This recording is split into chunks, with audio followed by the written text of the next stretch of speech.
खूबसूरत आवाज़ और अनोखी शायरी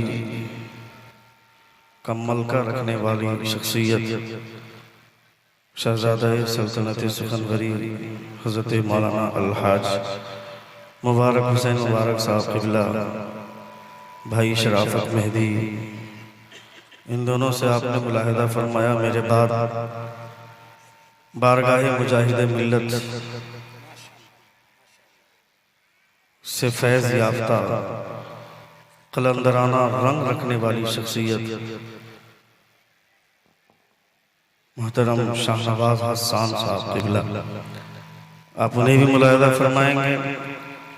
फिर खिताबत की दुनिया में अपनी एक अनोखी शान रखने वाली शख्सियत हज़रत अल्लामा मौलाना मुफ्ती हम्माद साहब क़िबला, वो भी बहुत बाबू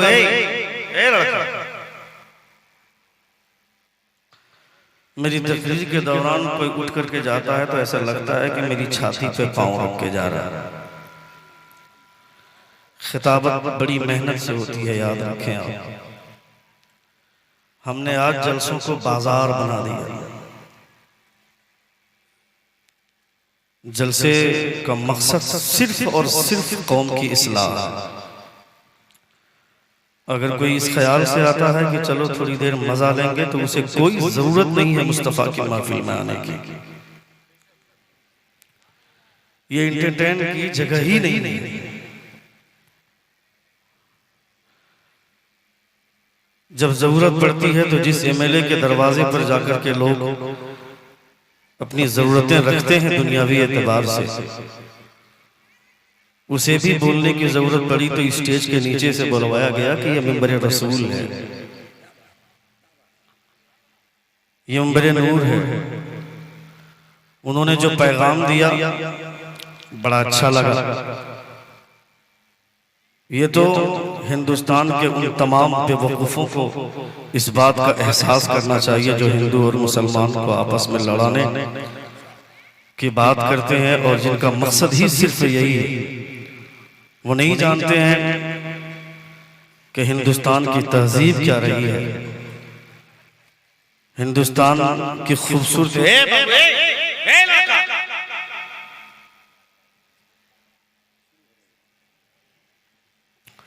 एक बार पूरा मजमा अपने दोनों हाथों को फिजा में लहरा कर कहें या रसूल अल्लाह। बड़ी मेहनत की जाती है, एक एक दरवाजे पर 10-10 बार जाना पड़ता है तब किसी जलसे का वजूद आता था। सुबह जाओ तो कहता है शाम में आया, शाम में जाओ तो कहता है सुबह में आया। माना मुस्तकीम साहब, अजहर अल्ताफ साहब, कौसर साहब और इनके तमाम रुफ़क़ाए कार जिन्होंने इस जलसे को यहाँ तक लाने में बड़ी मेहनतें और मशक्क़तें की हैं। नौजवानों के चेहरे को देखने के बाद एहसास होता है कि ये लोग डोर टू डोर जाकर के भीख मांगा इन लोगों ने सिर्फ और सिर्फ इसलिए कि मुस्तफ़ा का पैगाम नश्र किया जाए। रसूल दीवकार सल्लल्लाहु तआला अलैहि वसल्लम की खूबसूरती कैसी थी, ये उलमा की ज़बान से आप मुलाहिदा करें। मौलाना जमाल अख्तर साहब क़िबला फलामवी, अल्लाह रब्बुल इज़्ज़त इनकी ज़बान को सलामत रखे, बड़ी खूबसूरत निखावत फरमाते हैं और जलसे के शुरू से लेकर के आखिर तक मेहनतें और मशक्क़तें इस कदर फरमाते हैं कि ऐसा लगता है कि जलसे की पूरी जिम्मेदारी अपने कांधे पर ले ली है। ये होता भी है। बड़े अच्छे अंदाज में आप बैठे हुए हैं। मैं चाहता हूँ कि थोड़ी देर आप मुस्तफ़ा जान रहमत सल्लल्लाहु तआला अलैहि वसल्लम की महफिल में बैठकर सिर्फ और सिर्फ इस तवज्जो के साथ कि रसूल दीवकार सल्लल्लाहु तआला अलैहि वसल्लम की बातें, कि मुस्तफ़ा जान रहमत सल्लल्लाहु तआला अलैहि वसल्लम की जब बात हो तो दुनिया की तमाम बातों में बेहतर मुस्तफ़ा की बात है। मुस्तफ़ा जान रहमत सल्लल्लाहु तआला अलैहि वसल्लम से बेहतर दुनिया की कोई शख्सियत नहीं। हुजूर सल्लल्लाहु तआला अलैहि वसल्लम चाहे किरदार के एतबार से हो, कैरेक्टर के एतबार से हो, खूबसूरती के एतबार से हो, इल्म के एतबार से हो, शऊर आगाही के एतबार से हो, अखलाक के एतबार से हो, he is the became highest in rank in appearance among all prophets of the world. No prophet is equal to him in knowledge, kindness, विशेष and justice. चाहे जिस एतबार से भी हो, मेरे पैगंबर का न कल जवाब था, न आज है, न सुबह क़यामत तक मेरे पैगंबर का जवाब होगा। मेरे पैगंबर दुनिया में सबसे अजीम मर्तबे पर फाइज है। उनका मानने वाला अगर जिहालत के शिकार हो जाते हैं, अगर उनके मानने वाले लोग जलसे के मौके से जलसा सुनने के लिए आए और गुटखे की दुकान पे भीड़ लगाएं, चाय की दुकान पे अड्डाबाजी करें, पान की दुकान पे जाकर के उर्दूबाजी करें, ऐसे लोगों को शऊर और आगाही से कोई मतलब नहीं है। इनको महफिल रसूल में बैठ करके ये एहसास करना चाहिए। मैं तुम्हें बताता हूँ, तकरीर के दौरान अगर कोई फोन आ जाए, 15-20 कॉल कर दे लोग, तो खबरदार फोन मत उठाना। जब सुबह उस आदमी से मुलाकात हो और वो आदमी तुमसे पूछे कि हमने 15-20 मरतबा तुमको कॉल किया, तुमने कॉल क्यों नहीं रिसीव किया, तो उसको जवाब देना, तुम्हें पता है मैं मुस्तफा की महफिल में बैठकर किसी और का तज़किरा नहीं, मुस्तफा का कहना सुन रहा था, नबी ये कौन है उनकी बातें सुन रहा था। दुनिया की तमाम बातों से बेहतर मेरे पैगंबर की बात है। पहले मुस्तफा की बातें सुनूंगा, फिर दुनिया की बातें सुनूंगा।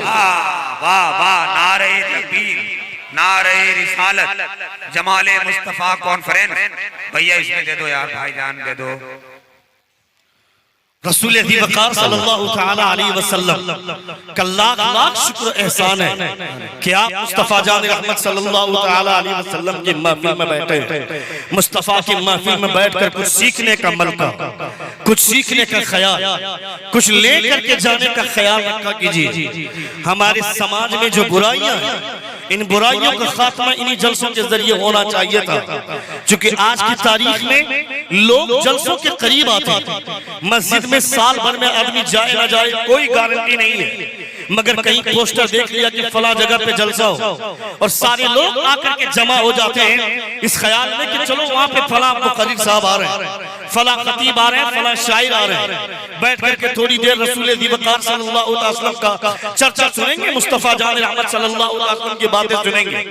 मगर आदमी अगर 25 साल की उम्र से अगर आदमी 50 साल की उम्र का हो गया और अगर वो जलसों में बैठ करके खिताब सुन रहा है, तकरीरें सुन रहा है, उसके बावजूद अगर वो नमाज पढ़ने का आदी न बन सका, वो झूठ बोलता था मगर झूठ से तौबा न कर सका, शराब पीता था मगर शराब से परहेज न कर सका, तो इसका मतलब है कि जलसों से दूसरे लोग तो फायदा उठाते हैं, मगर जिसे सबसे ज्यादा फायदा उठाना चाहिए था वो लोग उस फायदे से महरूम हो गए।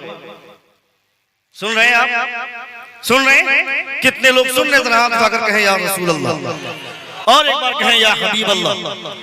रसूल वक़ार सल्लल्लाहु तआला अलैहि वसल्लम की आप उम्मत है, आपके ताल्लुक से अल्लाह रब्बुल इज्जत ने फरमाया कुंतुम खैरा उम्मतिन उखरिजत लिन्नास तअमुरूना बिल मारूफ व तनहूना अनिल मुनकर। यू आर द बेस्ट उम्मा, grand Muslim community, you enjoy what is right and forbid what is wrong. खुदा फरमाता है तुम बेहतरीन उम्मत निकाले गए हो, तुम्हारी शान ये है कि तुम लोगों को भलाई का हुक्म देते हो, तुम लोगों को बुराई से रोका करते हो। क्या है हमारी शान? कभी आपने अंदाजा किया? चाय की दुकान पे चाय लेकर के खड़े खड़े के चाय पी लिया, बिस्लरी की बोतल खरीद कर 20 रुपया में, पानी खरीदा हमने, पानी खरीद कर बिस्लरी का ढक्कन खोला और खड़े खड़े पानी पी लिया हमने, एहसास तक न हुआ। हमारी बेटियों की शादी में बारात आई, सबके लिए खड़े खड़े खाने का इंतजाम कर दिया हमने, और जब मौलाना पूछते हैं कि क्यों आपने खड़े खड़े खाने का इंतजाम कर दिया, तो बेवकूफ आदमी अपनी बेवकूफी का मुजाहिरा करते हुए बोलता है मौलाना साहब मेरे यहाँ 500 मेहमान आएंगे, हमारे ताल्लुकात बहुत ज्यादा है, 500 लोग आएंगे, उनको बैठा कर खिलाना इतना आसान काम नहीं है, इसलिए हमने सेल्फ सर्विस का इंतजाम कर दिया। लोग जाएंगे और अपने आप लेकर के खाएंगे, बैठा कर खिलाना उतना मुश्किल है, इतना आसान नहीं है। मैं कहता हूँ किसने कहा तुमको 500 लोगों को बुलाने के लिए?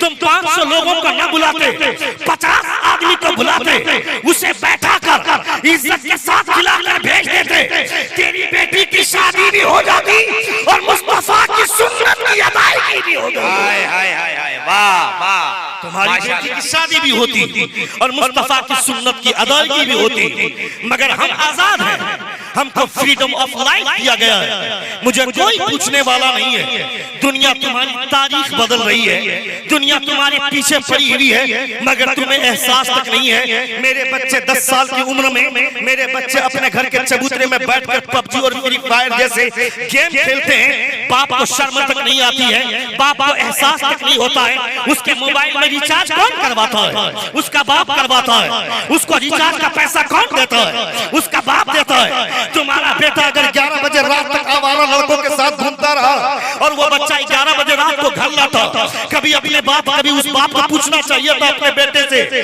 कि इतनी रात गए कहां थे, तुम 11 बजे क्यों लौट करके आ रहे हो, 11 बजे रात तक किसके साथ आवारा गर्दी कर रहा था, ये पूछना चाहिए था बाप को। मगर पूछेगा कैसे जो बाप खुद आवारा गर्दी का मुजाहरा करता हो, चौराहे पे खड़ा होकर लाने जाने वाली लड़कियों को तकता हो, जो खुद रात में यूट्यूब में गंदी फिल्में देखता हो, वो कैसे अपने बच्चे को संभालेगा? वो आकर के चौक पे खड़ा होकर के अपने बच्चों की तारीफ करता है, मेरा बेटा बहुत तेज दिमाग रखता है, मेरा बेटा बहुत हाई स्टेटस का ब्रेन रखता है। 4 साल की उम्र में मेरा बेटा मोबाइल का पैटर्न लॉक खोलता है, 4 साल की उम्र में मेरा बेटा मोबाइल की गैलरी ऑन कर देता है। मैं कहता है बेवकूफ, तेरे बेटे ने कोई बहुत बड़ा तीर नहीं मारा है, तू आज बोलने के लायक नहीं हुआ है, तू उस दिन बोलने के काबिल हो जाएगा जिस दिन तेरा बेटा कुरान खोलना जान जाएगा। उस दिन बिरादरी बाग के चौक पे खड़े होकर सीना ठोक कर बोलना, मेरा बेटा मोबाइल का पैटर्न लॉक खोलना नहीं जानता, मेरा बेटा गैलरी खोलना नहीं जानता, मगर खुदा का शुक्र है मेरा बेटा कुरान खोलना जानता है और कुरान खोलकर कुरान पढ़ना जानता है। नारे तकबीर, नारे रिसालत, अज़मत इस्लाम, शायर इस्लाम, मजहब इस्लाम। वाह वाह वाह वाह वाह वाह, क्या कहने भाई, जिंदाबाद। जिस दिन तुम्हारे बच्चे इस काबिल हो गए, उस दिन 4 लोगों के बीच में तारीफ के काबिल हो जाओगे। उस दिन ये एहसास करना कि मैंने अपने बच्चों की तरबियत अच्छी कर दी। कभी अपने बच्चों की लाइफ के बारे में सोचा, कभी अपने बच्चों की जिंदगी के बारे में सोचा?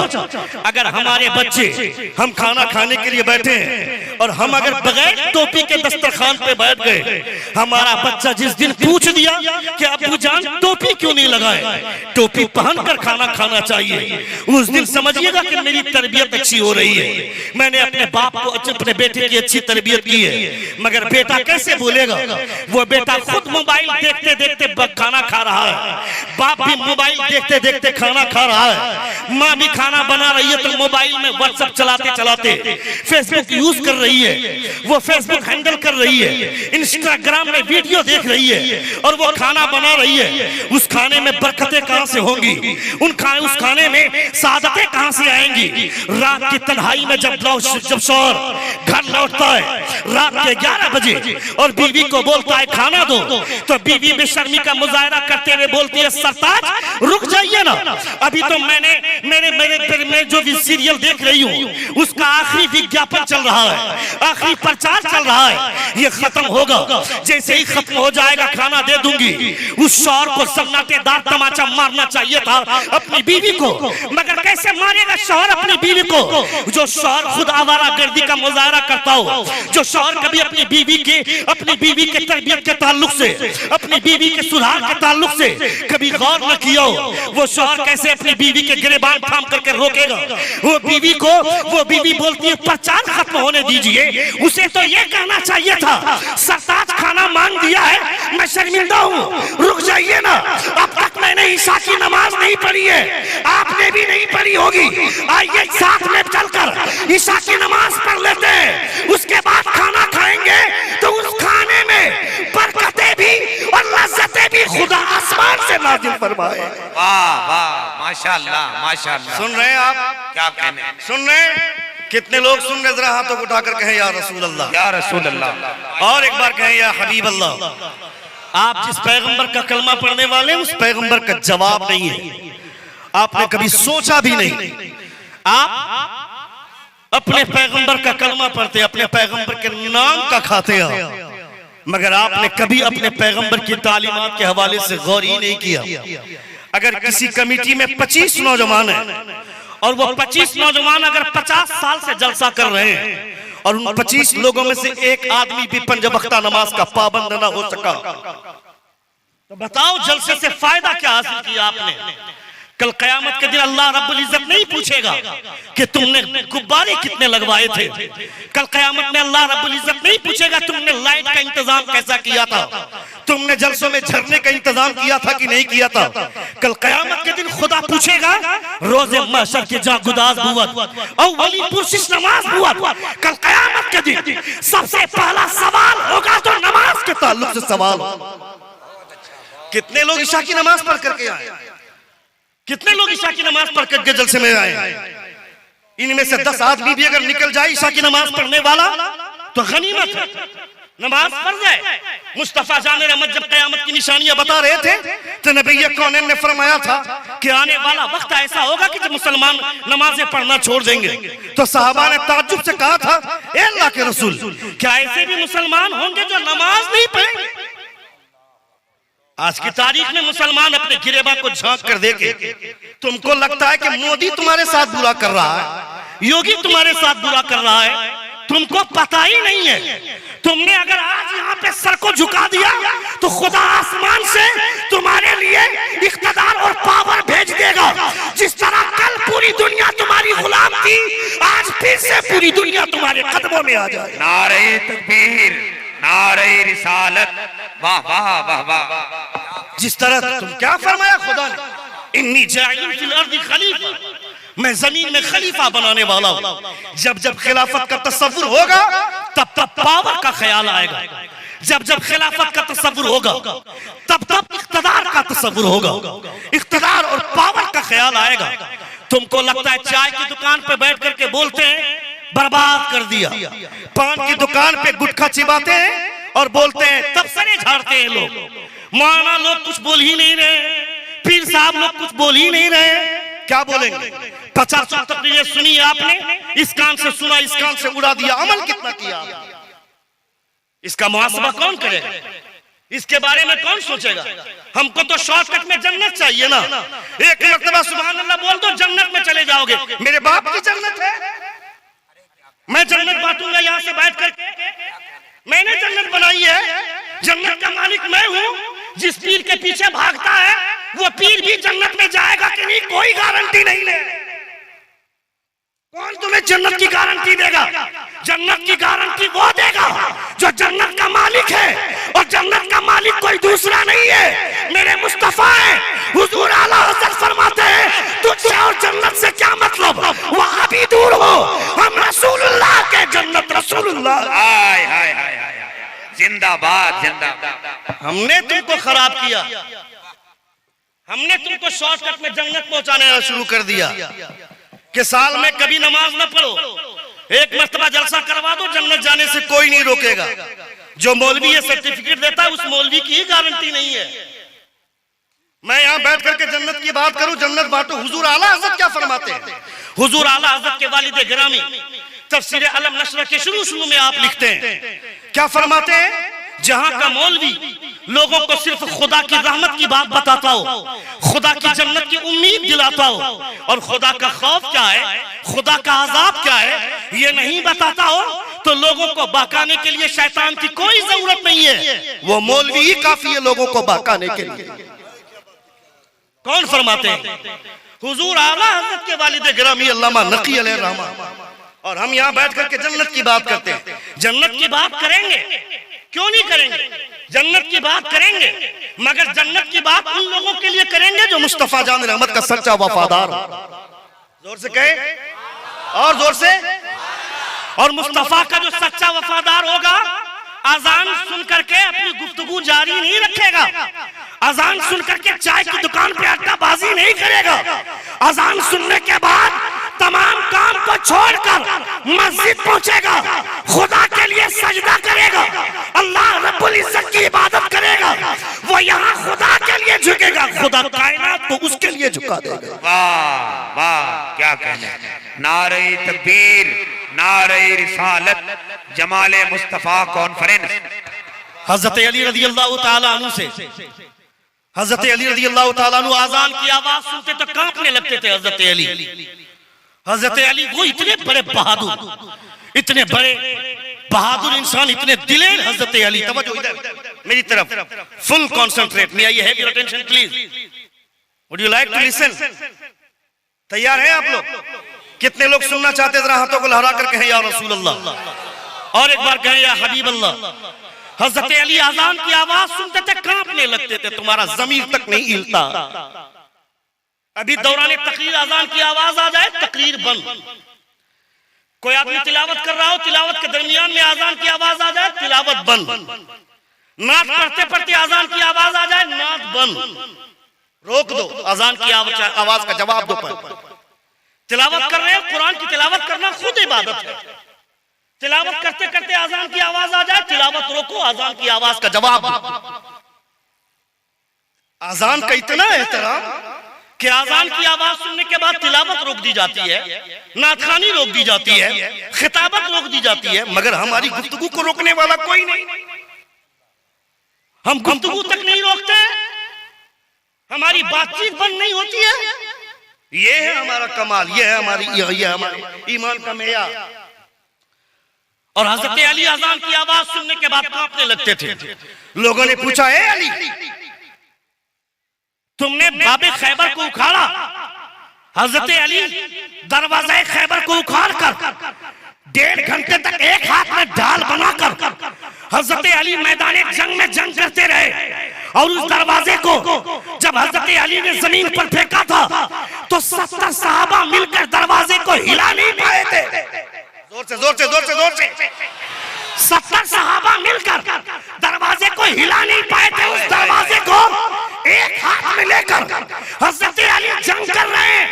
पूछा गया, अली अजान सुन करके कपकपाने का मतलब? कहा, दुनिया के सबसे बड़े बादशाह का बुलावा है। हाय हाय हाय हाय, क्या कहने, जोर से जोर से। दुनिया का सबसे बड़ा शहंशाह, तबारकल्लज़ी बियदिहिल मुल्क वहुवा अला कुल्लि शैइन क़दीर अल्लज़ी खलक़ल मौत वल हयात लियब्लुवकुम अय्युकुम अहसनु अमला।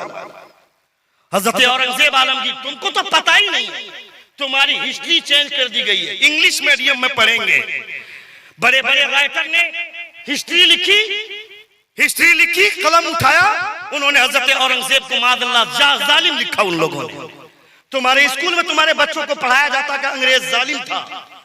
और हजरत औरंगजेब आलमगीर वो इंसान है जिन्होंने हिंदुस्तान के खजाने का 1 रुपया अपने ऊपर खर्च नहीं किया था। औरंगजेब, तुमको अपनी तारीख नहीं मालूम है।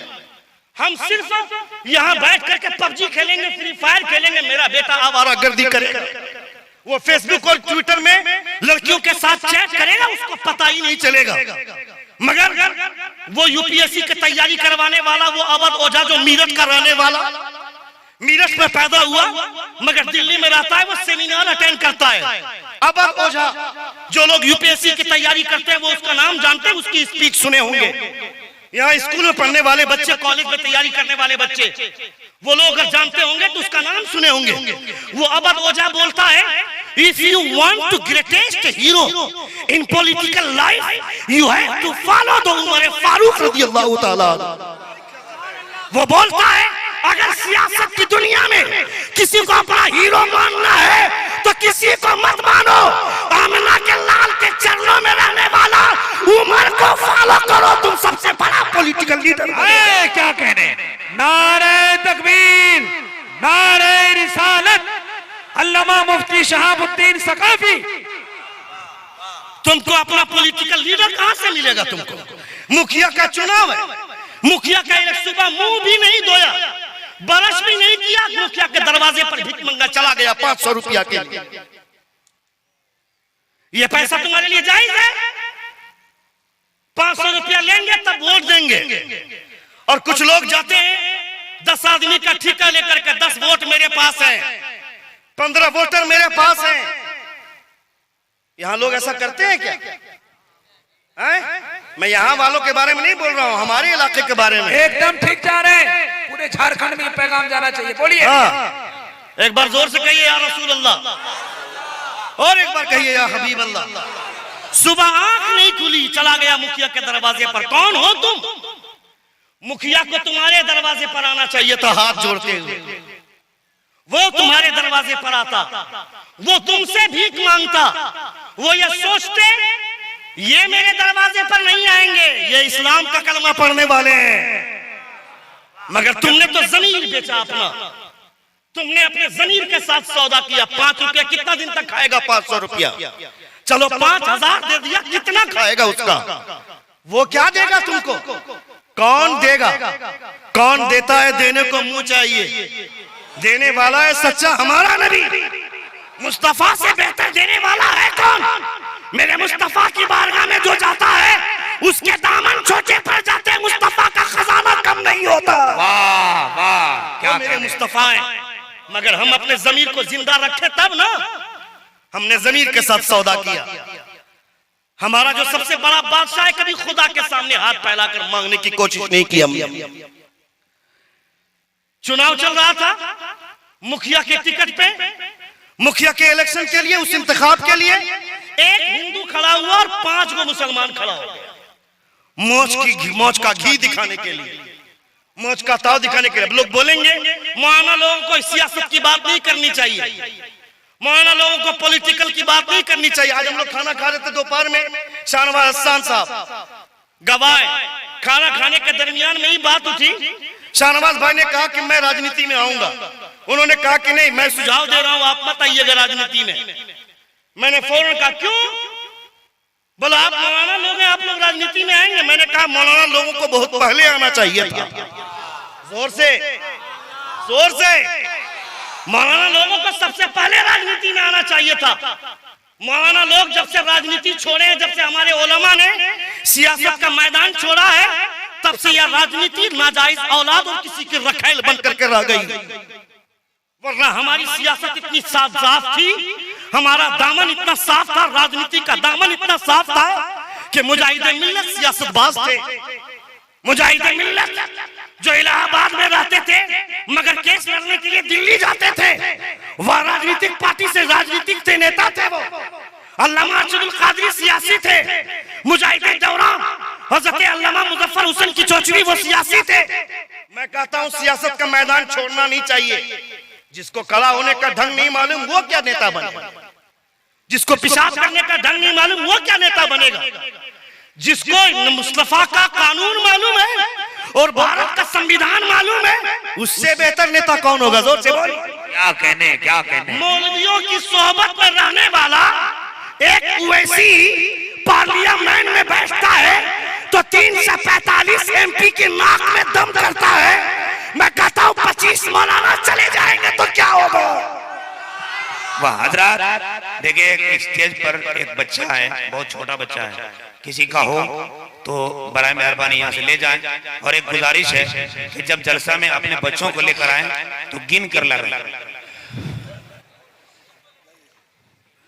ये होता है, नबी के जलसे में आए, बच्चों की भी खबर नहीं।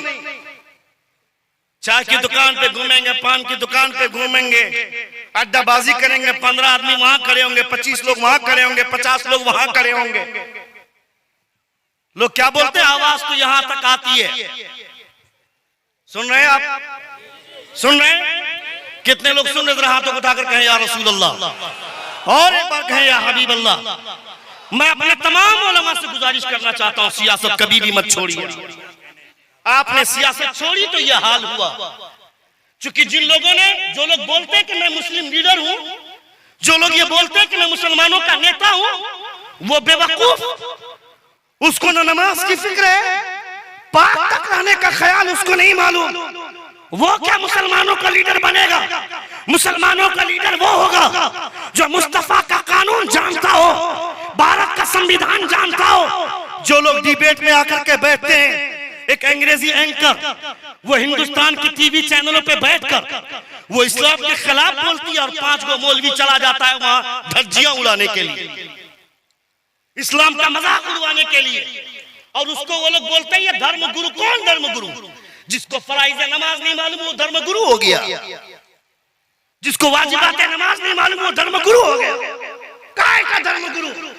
हिम्मत किसी किसी पढ़े लिखे आदमी को बुला करके देख, मगर 5,000 के लिए ये लोग जाके डिबेट में जाकर के बैठ करके इस्लाम का नाम बदनाम करते हैं, मुसलमानों का नाम खराब करते हैं। मैं कहता हूं खबरदार खबरदार, तुम्हें ये शूर होना चाहिए, तुमको ये समझ होनी चाहिए कि तुम अपने बच्चे को इंग्लिश मीडियम में पढ़ाते हो तो अपने बच्चों को इंग्लिश मीडियम में भी पढ़ाओ और मुस्तफा का कानून भी समझाओ।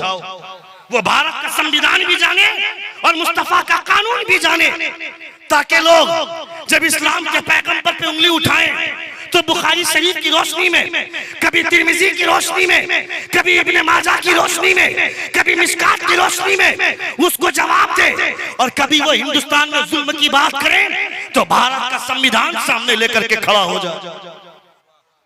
ये लोग बोलते हैं कि मुसलमान को चला जाना चाहिए हिंदुस्तान से, चले जाए, हिंदुस्तान से चले जाए, हम भारत से हम जाएंगे, तुम्हारा है भारत, भारत तो हमारा है, जोर से बोलिए, भारत हमारा है, इसके असली नागरिक हम हैं। कॉन्स्टिट्यूशन ऑफ इंडिया का आर्टिकल 5 ये बोलता है, at the commencement of this constitution, every person who has domicile in this territory of India, who was born in this territory of India, whose parents was born in this territory of India, they are the citizen of India. Bharat का संविधान का भाग 5 बोलता है कि भारत का संविधान जब से बना उस वक्त से लेकर जो लोग जो हिंदुस्तान में पैदा हुए, भारत में पैदा हुए, जिसका बाप भारत में पैदा हुआ, वो भारत का असली नागरिक है। मैं तुमसे पूछता हूँ, तुम मेरे बाप की बात क्या करता है? दुनिया के तमाम इंसानों का बाप हज़रत आदम जब जन्नत से उतारे गए तो सबसे पहला कदम जिस धरती पे पड़ा था वो धरती भारत की धरती है। नारे तकबीर, नारे रिसालत, इस्तेमाले मुस्तफा कॉन्फ्रेंस। असली भारतीय कौन? जोर से बोलिए, असली भारतीय कौन? हम है भारतीय, मगर हम चूंकि लोगों के लिए दरी बिछाने के लिए पैदा हुए हैं ना, लोगों के लिए कुर्सियां बिछाएंगे। लोग मेरे लिए कुर्सी बिछाते थे कल, आज हम दूसरों के लिए कुर्सी बिछा। कौन है ये लोग जिनको पेशाब करने का ढंग नहीं मालूम, उनके सामने हाथ जोड़कर हम खड़े रहते हैं? इनकी हैसियत क्या है? इब्ने बतूता जब हिंदुस्तान में आया था तो एक औरत की चीख सुनकर के बेहोश हो गया था। इब्ने बतूता बहुत बड़ा मौर्य गुजरा है, वो बेहोश हो गया। होश में आने के बाद लोगों ने पूछा, इब्ने बतूता बेहोश होने की वजह क्या है? वो बोलता, हिंदुस्तान की तहजीब इतनी खराब है कि जब शौहर मर जाए उसकी चिता पे उसकी औरत को लेटा दिया जाए जिंदा, और कहा जाए कि शौहर की वफादारी का यही सबूत है कि जिंदा जलो, मगर गरीब नवाज आए मुस्तफा की तालीमात की खुशबुएं लेकर, जोर से गरीब नवाज आए और कहा वो दुनिया से जाने वाला चला गया, उसके लिए मौत, जब तक मौत का वक्त नहीं होगा मौत आएगी नहीं। मौत का वक्त हुआ, वो चला गया, इसमें औरत का कोई कसूर नहीं है। आमना के लाल का पैगाम गरीब नवाज लेकर के आए और पूरी दुनिया में, पूरे हिंदुस्तान में मुस्तफा की तालीमात की खुशबुएं ऐसी फैलाई। आज जो मस्जिदों से आजान की आवाजें हैं ये किसी और नहीं, गरीब नवाज का कारनामा है ये। वाह वाह वाह, हक है। हमको एहसास नहीं है, हमने कभी गौर ही नहीं किया इन सब चीजों पर। मेरे बच्चे आवारा फिरे, हमको क्या मतलब है? मेरे बच्चे जैसे मन हो वैसे जिए, क्या मतलब है हमको? कभी अपने बच्चों के बारे में सोचिए। आपकी बीवी अगर आपकी बात नहीं मानती है तो कसूरवार आप है। आप ये बोलते हैं कि मेरी बीवी बात नहीं मानती है, कैसे नहीं मानेगी? आप चाहेंगे तो आपकी बीवी बात मानेगी। ये मतलब नहीं कि आप जबरदस्ती अपनी बीवी से बात मनवाइए, मतलब यह कि आप भी बीवी की बात मानिएगा कभी कभी तो वो भी आपकी बात मानेगी। क्यों अपनी बीवी को नमाज पढ़ने नहीं बोलते हम? कैसे बोलेंगे? अगर बीवी को हम कहें नमाज पढ़ो तो मेरी बीवी पलट कर जवाब देगी, आप भी पढ़िए, नमाज सबके ऊपर फर्ज है। शौहर इस डर से बीवी को नहीं बोलता है, बीवी शौहर को नहीं बोलती है। चोर चोर मुसेरा भाई, कौन किसको बोलेगा नमाज पढ़ने के लिए? और उस चक्कर में बच्चे कहां से नमाजें पढ़ेंगे? एक खातून होटल में बैठकर न्यूज़पेपर पढ़ रही है, 4 साल की उम्र की एक छोटी सी बच्ची उसके बाजू में बैठ करके न्यूज़पेपर पढ़ रही है। एक जवान खड़ा हो गया, कहा मैडम आपकी बात मेरी समझ से बाहर है। सुन रहे हैं आप? सुन रहे हैं? कितने लोग सुन रहे थे? हाथ उठाकर कहें या रसूल अल्लाह, और एक बार कहें या हबीब अल्लाह। खातून 3 साल 4 साल की उम्र की छोटी सी बच्ची उसके किनारे बैठ करके न्यूज़पेपर पढ़ रही है। जवान लड़का खड़ा हो गया, कहा खातून आप न्यूज़पेपर पढ़ रही हैं, ये बात तो समझ में आती है, मगर ये छोटी सी बच्ची न्यूज़पेपर पढ़ रही है क्या? वो औरत जवाब देती है, बच्चे किसी की सुनते कहां हैं, बच्चे तो माँ बाप की नकल किया करते हैं, इसको पढ़ना नहीं आता है। इसने देखा कि मैं लेकर के बैठी हूं, पढ़ रही हूं, तो ये भी मेरी कॉपी कर रही है। और आज से पहले हुजूर गौसे आजम ने क्या फरमाया था? हुजूर गौसे आजम फरमाते तुम्हें बोलने की कोई जरूरत नहीं है, तुम अपना कैरेक्टर और अपना किरदार को इतना बुलंद कर लो कि तुम्हारा कैरेक्टर मुस्तफा की शरीयत की तबलीग करता रहे। हम अपने बच्चों को बोले नमाज पढ़ने के लिए, इससे लाख दर्जा बेहतर है कि मुसल्ला बिछाकर हम नमाज शुरू कर दें। आज मैं नमाज पढ़ूंगा, मेरा बेटा एक दिन नमाज पढ़ेगा। आज से 25 साल पीछे जाइए आप, जब आपकी माँ बोलती थी रोजा मत रखो, जब आप 6 साल की उम्र में थे, 7 साल की उम्र में, 7 साल की उम्र में तो नमाज भी फर्ज नहीं होती है। 7 साल की उम्र में आप कहते थे रोजा रखेंगे, आपकी माँ बोलती थी रोजा मत रखो, मगर आप कहते थे रोजा रखेंगे। बाप बोलता था रोजा मत रखो, भाई बोलता था रोजा मत रखो, बहन बोलती थी रोजा मत रखो, मगर हमारी जिद थी कि रोजा रखेंगे। क्या मजा मिलता था रोजा रखने में? रोजा आदमी क्यों रखता है? क्या रखता है रोजा में? क्या करता है? रोजा कहते किसे?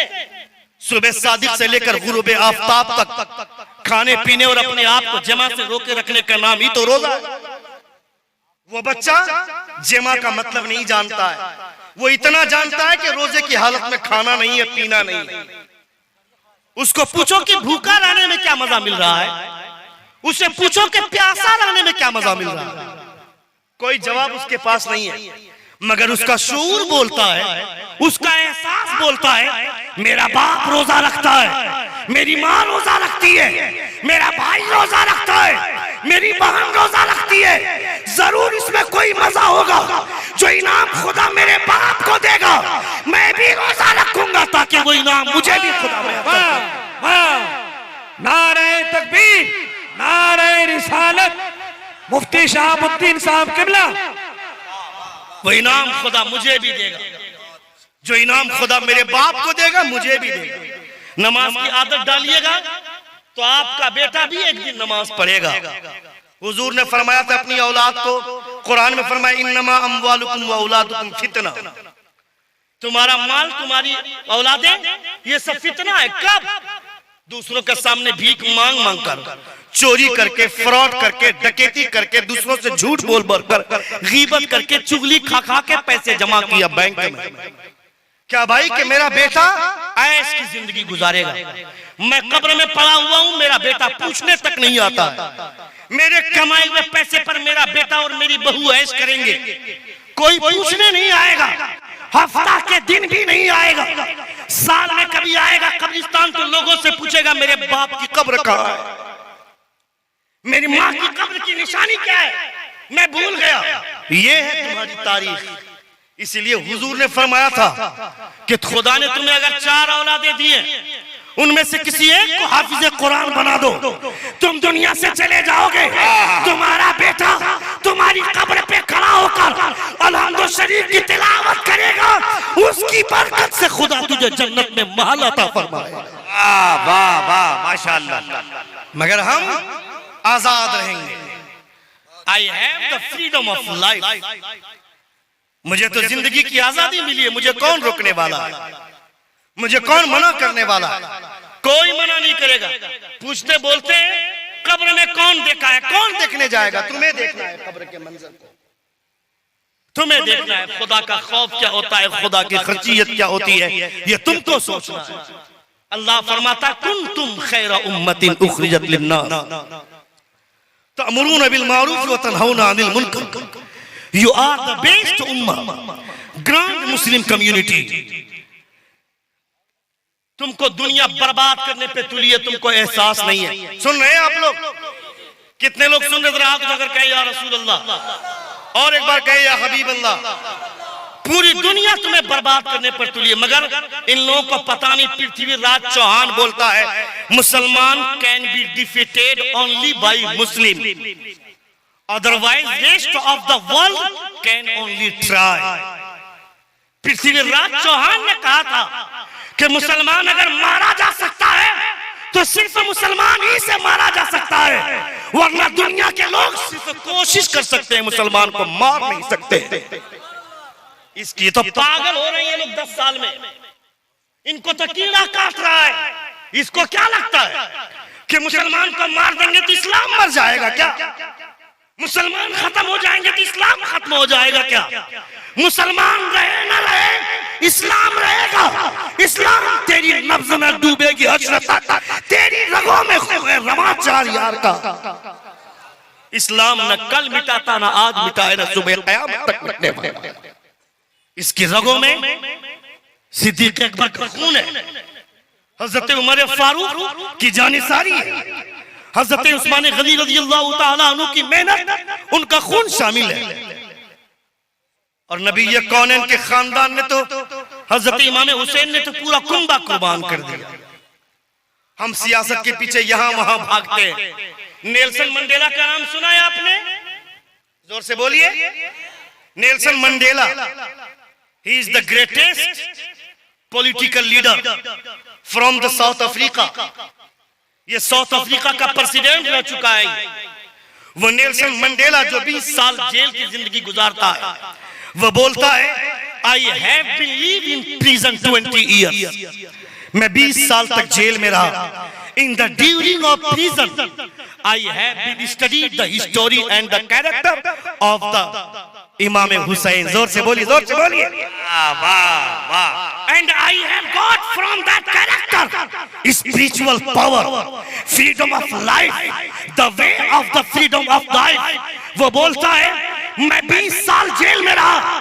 20 साल जेल में रहने के दौरान मैंने कोई लिटरेचर किताब नहीं पढ़ी, मैंने कोई कहानी का बुक नहीं पढ़ा, मैंने कोई दूसरी किताब नहीं पढ़ी। मैंने सिर्फ एक चीज पे फोकस किया।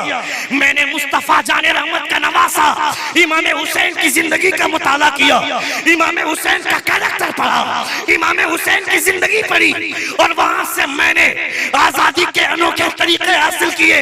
वो बोलता है आज जो मैं साउथ अफ्रीका का प्रेसिडेंट बना हूं, ये किसी और का कारनामा नहीं, बल्कि इमाम हुसैन के कैरेक्टर का करिश्मा है ये। वाह वाह। नारे तकबीर, नारे रिसालत, जमाले मुस्तफा कॉन्फ्रेंस, मुसलमानाने जमीरा। इमाम हुसैन के कैरेक्टर का करिश्मा है। उनकी वजह से मुझे जिंदगी जीने का ढंग मालूम, जिंदगी जीने का तरीका मालूम।